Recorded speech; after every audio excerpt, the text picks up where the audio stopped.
നോമ്പ് കാലത്തിലൂടെ കടന്നുപോകുന്ന സമയങ്ങളാണ്.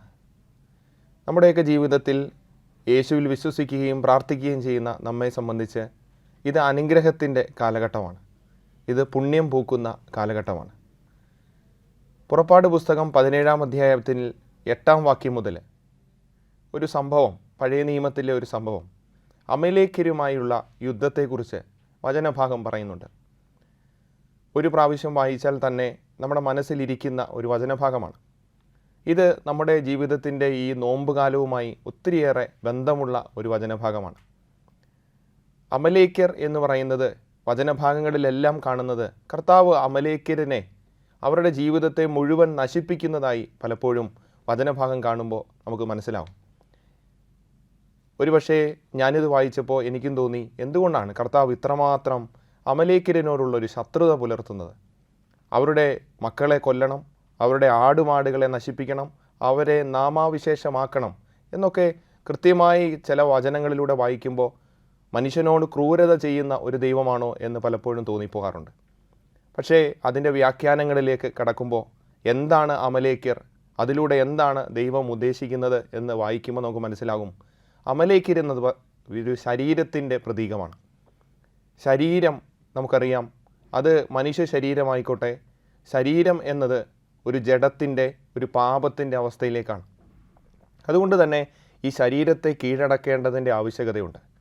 ശരീരവുമായിട്ടുള്ള ഒരു തരത്തിലുമുള്ള ബന്ധത്തിന്, അതിൻ്റെ സുഖങ്ങൾക്കോ അതിൻ്റെ താല്പര്യങ്ങൾക്കോ ആത്മീയ ജീവിതത്തിൽ ജീവിക്കുന്ന നമ്മൾ ചേർന്നു പോകരുത് എന്ന് ദൈവം സൂചിപ്പിക്കാനാണ് പഴയ നിയമത്തിൽ അമലേക്യരുമായുള്ള ഒരു എതിർപ്പ്, ഒരു ശത്രുത പുലർത്തണമെന്ന് കർത്താവ് പലപ്പോഴും വചനഭാഗങ്ങളിലൂടെ സൂചിപ്പിക്കുന്നത്.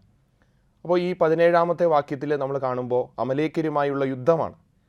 അതിൽ തന്നെ ആരാണ് യുദ്ധം ചെയ്യുന്നത് എന്ന വചനഭാഗം നമുക്ക് വായിക്കുമ്പോൾ മനസ്സിലാകും. അത് ഇസ്രായേൽ ജനം അമലേക്യരുമായി നടത്തുന്ന യുദ്ധമാണ്. ഇസ്രായേൽ ജനത്തെ വഴി നടത്തുന്നത്, നയിക്കുന്നത് ജോഷുവയാണ്. അമലേക്യരുമായുള്ള യുദ്ധത്തിൽ ജോഷുവയാണ് എതിർഭാഗത്ത് നിന്ന് യുദ്ധം ചെയ്യുന്ന ആൾ.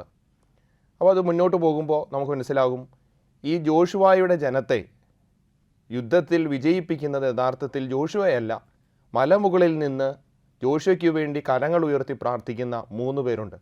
പ്രധാനപ്പെട്ട ആൾ മോശയാണ്. അതിനോട് ഒപ്പം തന്നെ അഹറോനും ഹൂറും. ഈ 17-ാമത്തെ വാക്യത്തിൽ, 17-ാമത്തെ അധ്യായത്തിൽ നമ്മളത് വായിക്കുമ്പോൾ നമുക്ക് കൃത്യമായി മനസ്സിലാവും. അപ്പോൾ അഹറോനും ഹൂറും, നടുവിൽ ഏറ്റവും അതിൻ്റെ നേതാവായ മോശയും കൂടി പ്രാർത്ഥിക്കുക മാത്രമല്ല അവർ ചെയ്യുന്നത്, അവർ കരങ്ങൾ ഉയർത്തി പ്രാർത്ഥിക്കുകയാണ്. ഒരു പക്ഷേ പ്രാർത്ഥിക്കുക എന്ന് വചനം പറഞ്ഞാൽ മതിയായിരുന്നു. പക്ഷേ അതിനപ്പുറം ആ വചനഭാഗങ്ങളിലൂടെ ഒരു കഥ പോലെ നമുക്ക് വായിക്കുമ്പോൾ നമുക്ക് മനസ്സിലാകും, അവർ കരങ്ങൾ ഉയർത്തി പിടിച്ച് പ്രാർത്ഥിക്കുമ്പോഴാണ് താഴെ നിന്നിരുന്ന ഇസ്രായേൽ ജനം ഈ അമലേക്യരുമായി വിജയിക്കുന്നത് എന്ന് വചനഭാഗം വായിക്കുകയാണ്. അപ്പോൾ ഇതിലൂടെ ഒരു പക്ഷേ ആത്മീയമായി നമ്മുടെ ജീവിതത്തിലേക്ക് ഈ നോമ്പ് കാലത്ത് കടന്നു വരേണ്ട ഏറ്റവും വലിയ ചിന്ത, ഒരുപക്ഷെ നമ്മുടെ പ്രാർത്ഥന, നമ്മുടെ സാധാരണ ജീവിതത്തിൽ നമുക്കുണ്ടാകുന്ന പ്രാർത്ഥന നമുക്കറിയാം. എല്ലാ ദൈനംദിന ജീവിതത്തിൽ നമ്മൾ നടത്തുന്ന പ്രാർത്ഥനകൾ, നമ്മുടെ കുർബാനകൾ, അല്ലെങ്കിൽ അനുദിന യാമപ്രാർത്ഥനകൾ, ഇതിനപ്പുറമായി ഈ നോമ്പ് കാലം നമ്മളോട് പറയുന്ന ചില കാര്യങ്ങളുണ്ട്. അതൊരു പരിത്യാഗത്തിൻ്റെ, ഒരു സഹനത്തിൻ്റെ പ്രാർത്ഥനാ രീതിയാണ്. ഒരു പക്ഷേ ഈ വചനഭാഗം വായിക്കുമ്പോൾ നമുക്കത് കൃത്യമായി മനസ്സിലാകും. പ്രാർത്ഥനയെക്കാട്ടിൽ കൂടുതൽ ഒരു ശരീരത്തെ വിട്ടുകൊടുത്തുകൊണ്ടുള്ള, ഒരു ത്യാഗം എടുത്തുകൊണ്ടുള്ള പ്രാർത്ഥനയാണ് മോശ മലമുകളിൽ നടത്തുന്നത്. അവൻ കരങ്ങൾ ഉയർത്തി പിടിച്ചപ്പോഴെല്ലാം താഴെ നിന്നിരുന്ന ഇസ്രായേൽ ജനം വിജയിച്ചു. അത് സൂര്യാസ്തമയം വരെ തുടർന്നു എന്നാണ് വചനഭാഗം വായിക്കുന്നത്. അതുകൊണ്ട് തന്നെ ഈ മോശ കരങ്ങൾ ഉയർത്തി പ്രാർത്ഥിച്ചപ്പോൾ, അവൻ ശരീരത്തിൽ ത്യാഗം ഏറ്റെടുത്ത് പ്രാർത്ഥിച്ചപ്പോൾ, ഈ ശരീരത്തിനെതിരെ പോരാടുന്ന അമലേക്യരെ തോൽപ്പിക്കുവാൻ ഇസ്രായേൽ ജനത്തിന് കഴിഞ്ഞു എന്നത് വിശ്വാസ ജീവിതത്തിൻ്റെ ഏറ്റവും വലിയൊരു ബോധ്യമാണ്. അതുകൊണ്ട് തന്നെ ഈ നോമ്പ് കാലത്ത് ശരീരത്തിൽ ത്യാഗങ്ങൾ ഏറ്റെടുത്ത് പ്രാർത്ഥിക്കാൻ നമുക്ക് പരിശ്രമിക്കാം. നല്ലൊരു നോമ്പ് കാലം നമുക്കെല്ലാവർക്കും ആശംസിക്കുന്നു. നല്ല ത്യാഗം എടുത്ത് പ്രാർത്ഥിക്കുമ്പോൾ നമ്മുടെ മുന്നിൽ പിശാച് കീഴടങ്ങുമെന്നത് ഉറപ്പാണ്. അങ്ങനെ വിശ്വാസത്തോടെ ത്യാഗങ്ങൾ ഏറ്റെടുത്ത് പ്രാർത്ഥിക്കാൻ ദൈവം അനുഗ്രഹിക്കട്ടെ. ഈ പുണ്യം പൂക്കുന്ന കാലത്തിൽ നല്ല പുണ്യങ്ങൾ നിറഞ്ഞ, അനുഗ്രഹങ്ങൾ നിറഞ്ഞ ഒരു നോമ്പ് കാലം എല്ലാവർക്കും ആശംസിക്കുന്നു. ദൈവം അനുഗ്രഹിക്കട്ടെ.